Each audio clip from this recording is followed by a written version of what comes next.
السلام عليكم، عاملين ايه؟ يا رب تكونوا كويسين وبخير يا رب. الفيديو دوت انا عمري في حياتي، مش عمري يعني ما عملتش فيديوهات كتير عن محمد صلاح. يعني ما كنتش بتكلم عليه كتير، ما بعملش عليه فيديوهات. ممكن تقول لي انت اصلا اول مره اشوفك هنا. انا ممكن اكون لسه جديد على اليوتيوب بالنسبه للناس اللي هي بتشوفني على اليوتيوب. بس الحمد لله الواحد يعني ليه قاعده كويسه على التيك توك. وابتديت على التيك توك وبحب التيك توك على فكره، وبتشرف اللي انا يعني كانت بدايتي كانت عليه. يعني انا ما كنتش اصلا صاحب محتوى، كنت طالع عادي بتكلم في فيديو. لقيت الموضوع كويس، لقيت في استجابه من الناس، فابتديت استمر على على التيك توك لحد ما ان شاء الله ما عملت رقم كويس. من وجهه نظري بادئه من الصفر لحد ما وصلت تقريبا. لا هسيبك تخش انت تشوفها على على التيك توك. من الصفر حرفيا، من اول 1 فيو ومن اول 1 فولورز ومن اول 1 بوست. يعني فاهم، ما الاكونت بتاعي ما الحمد لله ربنا بس يكرم وما يتشالش او ما حدش يمسحه او ما يحصلش فيه مشكله. من ساعه ما ابتديت هو الاكونت بتاعي بادئ بقالي مثلا سنتين ونص ولا حاجه. فلو اول بقى مره تشوفني على اليوتيوب ما تنساش تعمل لي سبسكرايب ولايك طبعا وتفاعل معايا ان انا بقرا الكومنتات كلها وبرد على الناس وكده. النهارده عايز اتكلم على محمد صلاح لانها من الحاجه اللي مضايقاني جدا. لان محمد صلاح الفتره دي الناس كلها اكيد متابعه تصريحاته امبارح بعد الماتش كمان. الراجل متضايق، الراجل محبط حرفيا. الناس هناك مزعلينه. ومحمد صلاح ده ما عمل لنا بصراحه. ممكن تكون انت شايف بره كره القدم هو ليه انجازات، وجوه كره القدم هو ليه انجازات. هتقولي بره كره القدم عمل ايه انجازات يعني انا عندي مثلا مثل،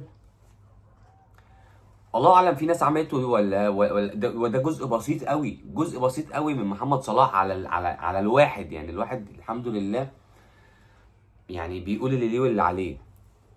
انا ليا ابني اسمه سليم بيلعب كوره في لافيينا، مواليد 2017. ما شاء الله النادي كويس، وهو بيلعب نص ملعب ومركزه كويس وبتاع.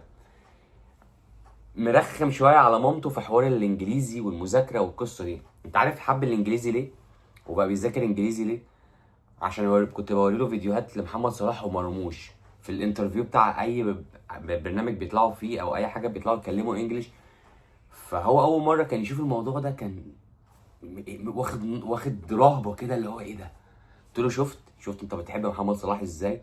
شفت محمد صلاح بيتكلم انجليزي ازاي كويس؟ شفت محمد صلاح واقف ازاي، عنده ثقه في نفسه ازاي؟ شفت واقف في دوله تانية في مكان تاني في بلد بره بلده وعنده ثقه في نفسه ازاي وهو بيتكلم في اي انترفيو الناس بتتحايل عليه عشان يطلع معاهم؟ عرفت يعني ايه قيمه اللي انت تبقى عندك لغه كويسه تعرف تتكلم بيها لما تسافر بره، يمكن ربنا يكرمك وتحترف هتتكلم ازاي. فدخلت له من الدخله دي، من الحته دي.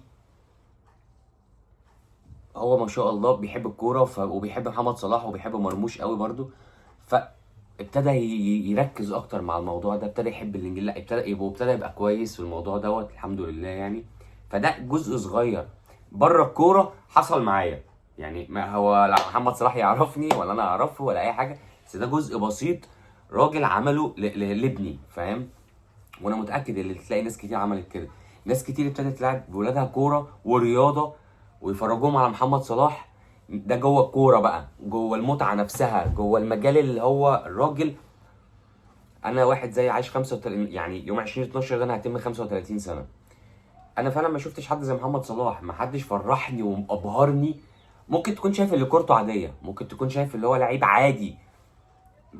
وما فيش ما عند، على فكره انا زي ما كنت طول عمري بقول الكوره دي وجهه نظر. انت ممكن تبقى شايفها من هنا، واحد تاني شايفها من هنا، واحد شايفها من هنا، واحد شايفها من هنا، واحد شايفها من عندي. فهي وجهه نظر ما ينفعش اختلف معاك عليها. اللي انت شايفه اللي هو لعيب عادي انا شايفه لعيب مش عادي. اللعيب اللي يوصل للمرحله دي، اللعيب اللي يعدي مراحل صعبه قوي من مقاولين. سيبك بقى من اللي هو بلده فين، يجريك فين، والمقاولين فين، وبيروح فين، وبيجي منين، ويطلع على بازل، ومن بازل يطلع على تشيلسي، ومن تشيلسي لا يلاقي نفسه بيرجع خطوه تاني على فيورنتينا في روما، على فيورنتينا في ايطاليا، وبعد كده يروح روما، وبعد كده يطلع على ليفربول ويكسر حرفيا الدنيا. كسر حرفيا الدنيا. الفرقه تقريبا ليفربول مش هقول لك فرقه تعبانه او فرقه بس بقى ليها شكل. لما محمد صلاح راح خدوا دوري وخدوا شامبيون وخدوا كاس وخدوا لعيب في الدوري الانجليزي ياخد معرفش 3 أو 4 سنين هداف الفريق وهداف الدوري الانجليزي. لعب في المده بتاعته كلها يا اول يا تاني يا تالت يا رابع عالم على طول في كل سنه. لاعب ما شاء الله عمل حاجات. انت كمصري مش لو انا جيت لك من 10 سنين قلت لك اللي فيه لاعب هيعمل كده، استحاله هتصدقني، استحاله هتصدقني. فبالتالي اللي انا مستغربه بقى، اللي هو في اللي هو فيه دلوقتي، او في المشكله اللي هو فيه مع ليفربول ومع المدرب بتاعه مع النادي، وطلع اتكلم وقال تصريحات اللي في حد ممكن ما يكونش عايزني انا اكمل، حد ما اعرفش ايه، حد ايه في ايه، انا كلام كله بيبين لك قد ايه الراجل ده مضغوط، الراجل ده فعلا تعبان. يعني في فتره المفروض اللي اعلامنا يطلع يدعم محمد صلاح، الناس اللي بتقدم محتوى تطلع تدعم محمد صلاح. الناس بقى اللي انا مستنيها كانت اكتر من ده ومن ده ومن ده. لعيبه المنتخب فين؟ اللعيبه عامه بوجه عام المصريين فين دعمكم لمحمد صلاح؟ يعني طلع مايكل اوين طلع تويته كتب فيها ايه، اقراها لك: استطيع اتخيل شعورك، لقد حملت هذا الفريق لفتره طويله وفزت بكل شيء، لكنها لعبة جماعية ولا يمكنك ببساطة قول ما قلته علنا. هو الراجل جد فقال، يعني عارف لما تبقى جاد يقعد 3 مطوشة، مرة بديل ومرة ينزل ومرة ما يلعبش خالص، والموضوع صعب. بس فطلع من شعوره واتكلم، فاهم؟ فبيقول له ولا يمكنك ببساطة قول ما قلته علنا، ستشارك في كأس أفريقيا بعد أسبوع، وبالتأكيد عليك أن تتحلى بالصبر وتستمتع بتمثيل بلدك، والأهم انتظار ما ستسفر عنه الامور بعد عودتك. ده كان الوحيد اللي انا شفته، البوست الوحيد او التويته الوحيده كانت من مايكل اويل لمحمد صلاح بعد اللي قاله امبارح. قعدت مستني فين لعيبه المنتخب، فين الاعلاميين بتوعنا، فين الناس، فين الناس تطلع ضد او مع. اصل هتبقى ضد صلاح ليه؟ هو عمل لك عشان تبقى ضده؟ مواقفه ومعرفش ايه والكلام ده كله دي حاجة بره الكورة. أنا بكلمك على الكورة نفسها، وعلى واحد مثل الدنيا ومثل الكلام ومثل البلد، ومثلك أنت كمصري بتبقى رافع راسك لما بتروح أي حتة، أو الناس كمان اللي في إنجلترا لما المصريين محمد صلاح معرفش إيه. يعني عمل شكل حلو لبلدك، شكل حلو للشباب، يعني عمل الحوار بتاع حملة الإدمان، عمل معرفش إيه، عمل إيه، ادى دافع كتير للناس، ادى امل كتير للناس، ادى دوافع مش دافع. الراجل في بلده غير حاجات كتير وعمل حاجات كتير. فالكلام كله رايح للناس اللي فين انتوا فين، يعني محدش شايفه. فاتمنى اللي انتوا تدعموه، واتمنى اكتر بقى من لعيبه المنتخب. كل مره كان صلاح بيجي المنتخب كلنا معتمدين معانا صلاح، معانا صلاح اللي بيخلص، اللي بيودي، اللي بيدي اسيست، اللي بيجيب جول. اللي المره دي صلاح جاي مضغوط ضغطه ما يعلم بها الا ربنا.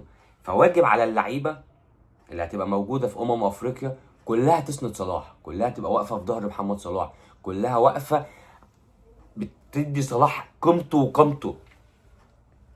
مطلوب منكم ان انتوا فعلا تسندوا الراجل اللي سندكم كتير قوي، تقفوا جنب الراجل اللي وقف جنبكم كتير قوي.